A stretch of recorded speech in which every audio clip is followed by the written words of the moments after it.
Friends, आज का worksheet number 23 जो कि क्लास 7वीं के लिए है। विषय है विज्ञान का।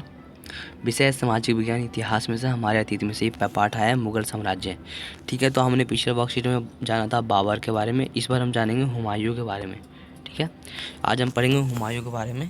तो ये वर्कशीट है 18 दिसंबर 2020 के लिए।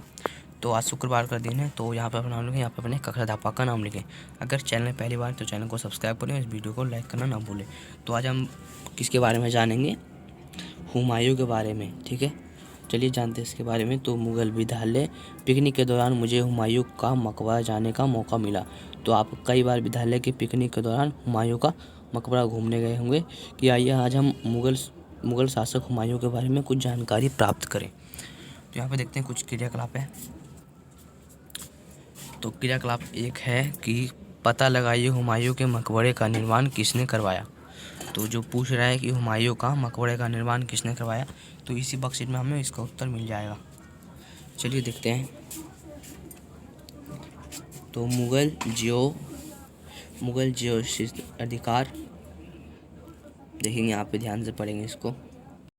मुगल ज्येष्ठ अधिकार के नियम में विश्वास नहीं करते थे, जिनमें ज्येष्ठ पुत्र अपने पिता के राज्य और उत्तराधिकारी होता था। इसके विपरीत उत्तराधिकारी में वे शहदायाद भी की मुगल और तैमूर वंशों की प्रथा को अपनाते थे, जिनमें उत्तराधिकारी का विभाजन समस्त पुत्रों में कर दिया जाता था। हुमायूं के अपने पिता की वसीयत के अनुसार जायदाद का बंटवारा किया। प्रत्येक भाई को एक एक प्रांत मिला।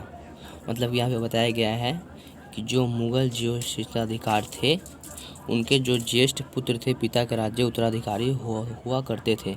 मतलब कि जो ज्येष्ठ होते थे, अधिकार होते थे, तो नियम के अनुसार जो पुत्र होते थे ज्येष्ठ के, तो अगर पिता की मृत्यु हो जाती है तो उसके बाद राज्य का उत्तराधिकारी कौन होता है? उसका पुत्र ही होगा। ठीक है, तो इसके विपरीत उत्तराधिकारी में शहदायाद की मुगल और तैमूर वंशों की प्रथा को अपनाते थे, जिनमें उत्तराधिकारी का विभाजन समस्त पुत्रों में कर दिया जाता था। हुमायूं ने अपने पिता की वसीयत के अनुसार जायदाद का बंटवारा किया। प्रत्येक भाई को एक एक प्रांत मिला। जो हुमायूं था उसके पिता की वसीयत, मतलब कि उसका पिता का जो भी था खेत, जो भी था राज्य उज्य, सबका बंटवारा कर दिया। मतलब कि सभी भाई को एक एक प्रांत, मतलब कि एक एक राज्य या एक एक स्थान मिला। ठीक है, इस तरह से इसमें बताया गया है। देखेंगे यहाँ पे कि हुमायूं 1513 से 1540 एवं 1555 से लेकर 1556 तक क्या किए? मुगल शासक बने या रहे। ठीक है, तो अपने भाई मिर्जा कामरान की महत्वाकांक्षाओं के कारण हुमायूं अपने अफगान प्रतिद्वंदियों के सामने फीका पड़ गया। शेर खान ने हुमायूं को 2 बार हराया, 1539 में चौसा और 1540 में कन्नौज में। इस पराजय ने उसे ईरान की ओर भागने का बाध्य किया। देख सकते हैं, तो ये थे हुमायूं। तो ईरान में हुमायूं ने सफाविद शाह की मदद ली।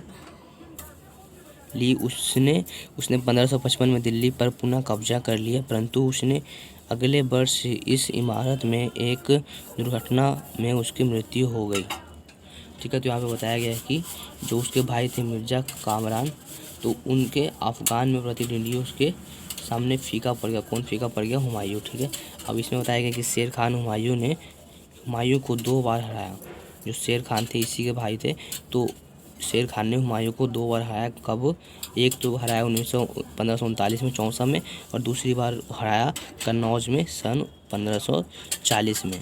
और जब पराजय हो गए जब हुमायूं, तो उनको ईरान की ओर भागने का बाध्य किया।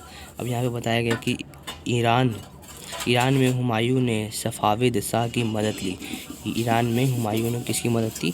सफाविद शाह की मदद ली, और उसने 1555 में दिल्ली पर दोबारा कब्जा कर लिया, परंतु उसने उससे अगले वर्ष ही, मतलब कि 1 साल तक कब्जा किए, मगर उसके बाद ही उसकी मृत्यु हो गई किसी इमारत में एक दुर्घटना के कारण।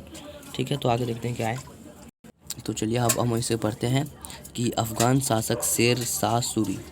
तो शेर शाह का मूल नाम फरीद था। उसके पिता जौनपुर के एक छोटे से जागीरदार थे। उसके संरक्षण ने उसे एक शेर को मारने का शेर खान नाम दे दिया। मतलब कि जो फरीद थे उनका नाम क्या था, शेर खान, मगर उसका असली नाम था फरीद। तो शेर खान उसका नाम क्यों पड़ा, क्योंकि उसने एक बार शेर को मार दिया था, तो इसलिए उसका नाम शेर खान पड़ गया। तो शेर शाह ने साम्राज्य में विस्तार एवं वाणिज्य को बढ़ावा देने तथा संचार व्यवस्था को सुधारने पर बहुत ध्यान दिया।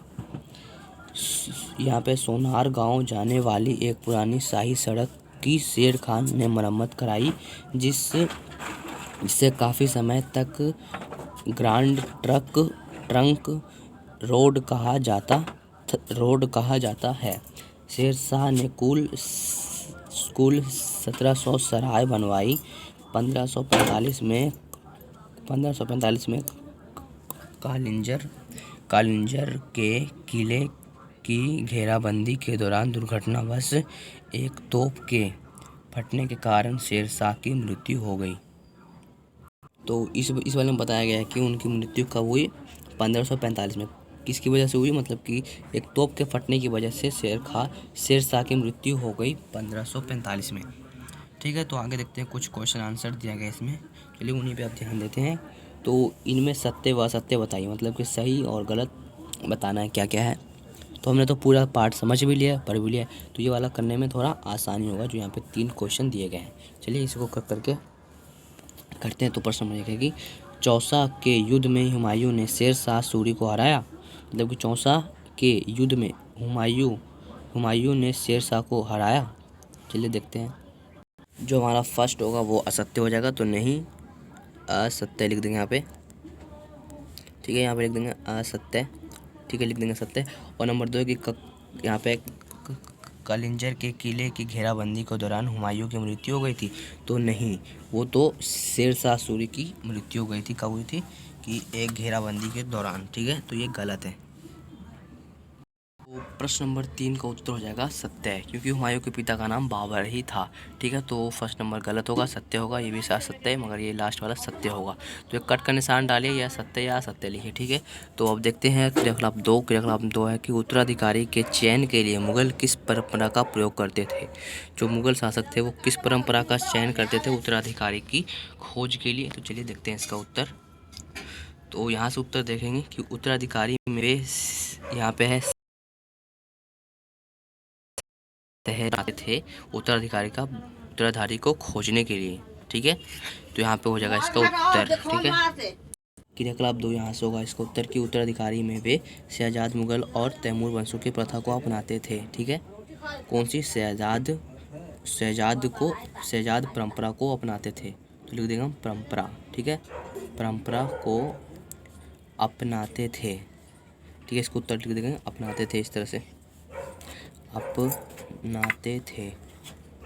इस तरह से होगा क्रियाकलाप 1 कंप्लीट। अब देखते हैं क्रियाकलाप 1 में क्या था। क्रियाकलाप 1 में था कि पता लगाइए हुमायूं के मकबरे का निर्माण किसने किया था। तो लिख देंगे कि यहाँ पे किसने करवाया था। देखिए यहाँ पे लिखेंगे क्रियाकलाप 1 का उत्तर ही किसने करवाया था, हमीदा बानो ने। किसने, हमीदा बानो ने। ठीक है, यहाँ से लिख देंगे हमीदा बानो। देखिए यहाँ पे हमीदा बानो। ठीक है, ये हो जाएगा हमारा उत्तर क्रियाकलाप 1 का। और मैंने क्रियाकलाप 2 का भी उत्तर बता दिया। किस प्रकार बताया था मैंने, कि इस तरह से उत्तराधिकारी में वे किस परंपरा का अपनाते थे, शहजाद परंपरा को अपनाते थे। शहजाद परंपरा लिख देंगे।